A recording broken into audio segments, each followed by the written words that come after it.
할렐루야, 반갑습니다. 2020년 9월 5일 신성의 아침입니다. 오늘도 주님의 평강이 여러분과 함께 하시길 주의 이름으로 축원합니다. 한 주간 또 사시느라고 고생하셨습니다. 참 코로나 때문에 힘들지만 우리 끝까지 주님의 치유와 회복을 위해서 기도하면서 승리하시기 바랍니다. 9월 5일 아침입니다. 오늘 함께할 찬송은 290장입니다. 우리는 주님을 늘 배반하나 내 주 예수 여전히 날 부르사 그 참 되신 사랑을 베푸시나니 내 형제여 주님을 곧 따르라. 주 널 위해 비네 주 널 위해 비네 주 널 위해 비네 항상 비시네. 2절 주께서 풍성한 은혜를 내려 내 영혼이 나날이 복 받으니 주 예수를 너희도 구주로 섬겨 곧 따르면 풍성한 복 받겠네. 3절 무거운 짐지고 애타는 인생 주 예수께 돌아와 곧 쉬어라. 내 주 예수 너희를 돌보실 때에 참 복락과 안위가 넘치겠네. 주 널 위해 비네 주 널 위해 비네 주 널 위해 비네 항상 비시네. 아멘. 오늘 주시는 하나님의 말씀은 사무엘상 28장 20절입니다. 사울이 갑자기 땅에 완전히 엎드려지니 이는 사무엘의 말로 말미암아 심히 두려워하며 또 그의 기력이 다하였으니 이는 그가 하루 밤낮을 음식을 먹지 못하였음이니라. 아멘. 오늘 말씀 제목은 낙심입니다. 낙심. 여러분, 모세가 바로 앞에 가서 단판을 벌일 때 가장 필요했던 마음은 담력입니다. 담력. 또 이스라엘 백성들이 광야 40년 지나는 동안에도 가장 필요했던 믿음 역시 담력입니다. 넘실거리는 홍해 앞에서도 강하고 담대한 믿음이 필요했고요. 광야 걷는 동안에 아말렉과 같은 적진들이 나타날 때도 강하고 담대함이 필요했었습니다. 요단강을 건널 때 역시 강하고 담대한 그 믿음이 절대적으로 필요하지 않았겠습니까? 또 여호수아가 전무후무한 지도자 모세의 뒤를 이어 지도자가 될 때 하나님께서 그리고 이스라엘의 지도자들이 요청했던 마음 역시 강하고 담대함이었습니다. 다윗이 골리앗 앞에 나갈 때 가장 부각됐던 마음이 뭐였죠? 맞습니다. 담력입니다. 담대함이었습니다. 기드온이 미디안 용사들과 싸울 때 함께했던 32,000명에게 가장 필요했던 게 뭡니까? 그것 역시 담력, 강하고 담대한 믿음입니다. 그것이 부족해서 무서워 벌벌 떨고 도망간 사람, 피해간 사람, 떠나간 사람들이 22,000명이나 되었으니까요. 여러분, 한마디로 말하면 이 강하고 담대한 담력은 용기입니다. 용기. 용기는 내 안에서 나오는 부분들도 있지만 내 안에서 나오는 건 극히 제한적입니다. 얼마 안 돼요. 이것은 하나님 주시는 선물이어야 합니다. 하나님께서 강하고 담대한 담력을 주셔야 우리 어려움 중에도 이겨나갈 수 있고 낙심 중에도 다시 새 힘을 낼 수 있는 것입니다. 오늘도 하나님 주시는 이 담력, 용기가 저와 여러분에게 가득하시길 주의 이름으로 축원합니다. 여러분, 오늘 사울을 한번 보실까요? 20절 다시 읽을게요. 사울이 갑자기 땅에 완전히 엎드려지니 이는 사무엘의 말로 말미암아 심히 두려워하며 또 그의 기력이 다하였으니 이는 그가 하루 밤낮을 음식을 먹지 못하였음이니라. 사울이 땅에 완전히 엎드려졌습니다. 완전한 낙심입니다. 왜 그렇죠? 무슨 일이 있었던 겁니까? 네, 맞습니다. 사무엘로부터 청천벽력과 같은 날벼락 같은 그러한 선언을 들었잖아요. 내일 너와 내 아들들이 나와 함께 있으리라. 참, 사울이 내일 블레셋과의 전쟁에서 사울도 죽고 아들들도 죽을 것이다. 그 무시무시한 예언을 들었던 겁니다. 그 한마디에 완전히 무너져 버렸습니다. 내일 내가 내가 내 아들들과 함께 죽어서 나와 함께 있겠다. 여러분, 우리 역시 이런 말 들으면 낙심하지 않겠습니까? 우리가 살다 보면 참 낙심할 일들이 많아요. 병원에 가서 진료했는데 건강검진 받았는데 의사로부터 안 좋은 이야기를 들으면 뭐 순식간에 마음이 탁 가라앉지 않습니까? 낙심되는 거예요. 또 어떤 혹이 발견됐다는 말이나 아니면 그 혹이 좀 크다는 말이나 그리고 그 상태가 안 좋다는 말을 들으면 완전히 낙심하고 좌절하게 됩니다. 또 반대로 의사가 혹이 있지만 전혀 문제될 게 없습니다. 그러면 오히려 홀가분할 수도 있죠. 또 시험에서 떨어지면 낙심이 되지 않습니까? 세상 근심 다 짊어진 사람처럼 이제 내 생에 희망은 없다고 포기하게 되는 경우도 있습니다. 또 연애 실패해서 남자친구나 여자친구가 떠나고 나면 정말 힘에 겹도록 낙심하는 그런 친구들도 많이 봅니다. 또 결혼에 실패하면 낙심해서 술로만 인생을 망치는 그러한 사람도 있습니다. 우리에게 신앙이 필요한 이유 중에 하나는요, 낙심 중에라도 다시 일어날 힘, 그것이 신앙의 힘이에요. 낙심은 누구나 경험할 수 있습니다. 근데 어떤 사람은 그 낙심에 머무르는 사람이 있고 어떤 사람은 그 낙심을 훌훌 털고 일어나는 사람이 있습니다. 이게 바로 믿음의 사람입니다.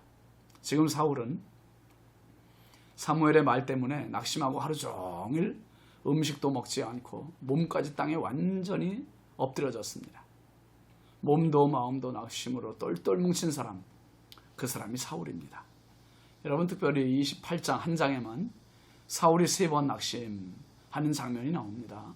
5절 말씀에서 블레셋이 쳐들어온다는 말을 듣고 블레셋 진영을 보고 마음이 크게 떨렸습니다. 두 번째는 15절에 하나님께 물어도 꿈이나 우림이나 선지자로도 응답이 없으시자 심히 다급했다고 했습니다. 세 번째는 사무엘의 심판적인 선언, 내가 내 아들들과 나와 함께 있겠다는 이 말을 듣고 너무나 두렵고 낙심돼서 그 자리에 완전히 자포자기하여 쓰러진 것입니다. 지금 만약에 사울에게 신앙이 있었다면 어떻게 변할 수 있을까요? 물론 상황이 주는 낙심이야 있지요. 그렇지만 신앙으로 버틸 수 있는 거 아니겠습니까? 땅이 꺼지라고 한숨만 쉴 것이 아니라 아마 신앙이 있었다면 하나님께 회개하고 하나님께 엎드리고 하나님께 매달렸을 것입니다. 마치 히스기야 왕처럼. 히스기야 왕이 죽을 병이 걸렸잖아요. 죽을 병이 걸렸다고 땅만 치고 술만 먹고 그렇게 인생 포기했습니까? 아니죠. 어떻게 했어요? 얼굴을 벽으로 향하고 통곡의 기도를 올리는 겁니다. 통곡의 기도. 그때 하나님 뭐라고 하셨습니까? 내가 히스기야의 눈물을 보았노라. 히스기야의 눈물을 보았다. 막판 뒤집기 15년의 생명이 연장되지 않습니까? 니느웨 성이 멸망 직전에 있었을 때 요나의 심판 선언을 듣습니다. 그때 니느웨의 왕과 백성들이 회개합니다. 그리고 심판을 돌이킬 수 있었습니다. 하나님께는요, 절대로 늦는 법이 없어요. 누구나 돌아오기만 하면 삽니다.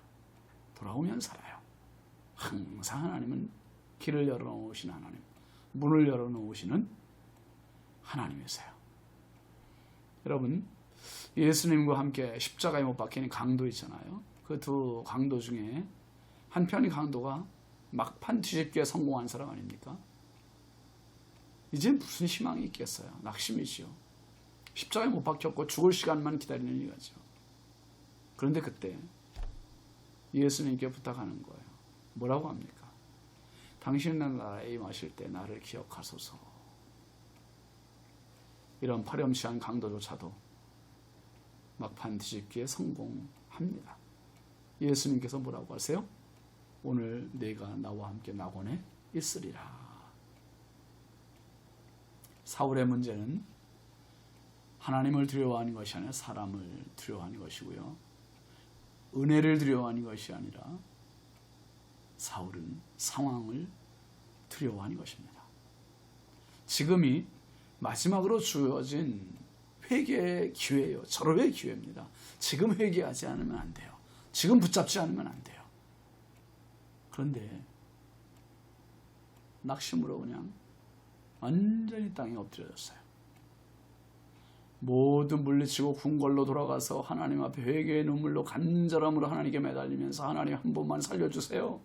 간절히 기도했더라면 얼마나 좋았을까. 근데 낙심으로 무너지고 만 사람, 그 사람이 사울입니다. 여러분, 별은 낮에 볼 수 없습니다. 칠흑 같은 밤 하늘에만 볼 수 있는 것이 별입니다. 그래서 그런 말 있잖아요. 동방 박사들은 밤에만 걸었다. 동방 박사들은 밤에만 걸었다. 무슨 말이에요? 그들은 아마도 낮에는 잠을 자고 밤에 걷는 고난의 행군을 통해서 베들레헴까지 왔고 아기 예수님을 만났을 거예요. 왜 그렇지요? 별을 볼 수 있는 시간은 밤이기 때문입니다. 낮에는 볼 수 없어요. 평안할 때는 희망을 붙들 수 없어요. 꿈이 생길 수 없어요. 아플 때, 힘들 때, 낙심될 때, 어두울 때, 고난의 때, 그때 별이 보이는 것이고 그때 희망이 보이는 겁니다. 우리는 흔히 세 가지 때문에 낙심의 상황에 놓일 때가 너무 많습니다. 돈 때문에, 건강의 질병 때문에, 자식의 문제 때문에. 정말 우리 삶에 너무너무 중요한 문제지요. 돈, 꼭 있어야 되는 문제고요. 건강, 이거 무너지면 다 무너지지 않습니까? 자녀들 잘 돼야지요. 사탄은 우리의 약점을 알아요. 그래서 돈으로, 질병으로, 자식들로 우리를 낙심시켜버려요. 낙심시켜요. 지금 사울이 낙심한 것처럼. 사랑하시는 성도 여러분, 지금 어떻습니까? 낙심하고 계세요? 별을 볼 수 있는 시간입니다. 우리의 영원한 별 되시는 예수님도 십자가의 고난을 앞두시고 너무 낙심스러운 경험을 하시지 않습니까? 겟세마네 동산에서 기도하실 때 고민하고 슬퍼하사 그렇게 하셨고요. 내 마음이 고민하여 죽게 되었으니 그렇게 말씀하셨어요. 너무너무 낙심스러운 경험을 하신 거죠. 얼마나 힘드셨으면 이렇게까지 표현을 하셨겠습니까? 그러나 주님은 십자가의 최후 승리를 위해서 그 낙심을 아예 낙심시켜 버리셨어요. 이 낙심에서 승리하신 겁니다. 히브리서 4장 16절 말씀에 보면 그러므로 우리는 긍휼하심을 받고 때를 따라 돕는 은혜를 얻기 위하여 은혜의 보좌 앞에 담대히 나아갈 것이니라 했습니다. 오늘도 나를 낙심시키는 일들, 사탄의 올무 얼마나 많아요. 거기에 걸리지 말고 일시적으로는 낙심할 수 있어요. 잠깐 낙심할 수 있어요. 그렇지만 낙심을 낙심시켜 버리신 예수님을 생각하고 다시 일어나서 여러분의 내일을 향해 힘차게 다시 일어나는 사람, 나가는 사람입니다. 그 믿음의 은혜가 여러분에게 가득하시길 주의 이름으로 축원합니다. 기도합시다. 거룩하신 아버지 하나님, 사울은 블레셋에게 이스라엘이 넘어갔다는 하나님의 음성, 또 사울과 아들들이 내일 사무엘과 같이 있게 될 것이라는 죽음에 대한 선언 들었을 때 갑자기 땅에 완전히 엎드려졌다 했습니다. 낙심입니다. 아버지 하나님, 저희들도 별반 다를 것이 없습니다. 여전히 언제나 이런 상황 가운데 놓일 수밖에 없는 연약함이 저희들한테 있사오니 주여, 하나님 낙심할 상황에서도 일시적으로는 낙심하지만 끝내 다시 일어나서 낙심을 낙심시켜버리는 성령의 사람, 믿음의 사람, 은혜의 사람 되게 하옵소서. 예수님처럼, 바울처럼 아버지 날마다 승리하는 믿음의 일꾼들 되게 하옵소서. 예수님의 이름으로 축복하며 기도합니다. 아멘. 여러분, 오늘도 축복합니다. 여러분 앞에 모든 낙심스러운 상황들 넉넉히 승리하시길 바랍니다.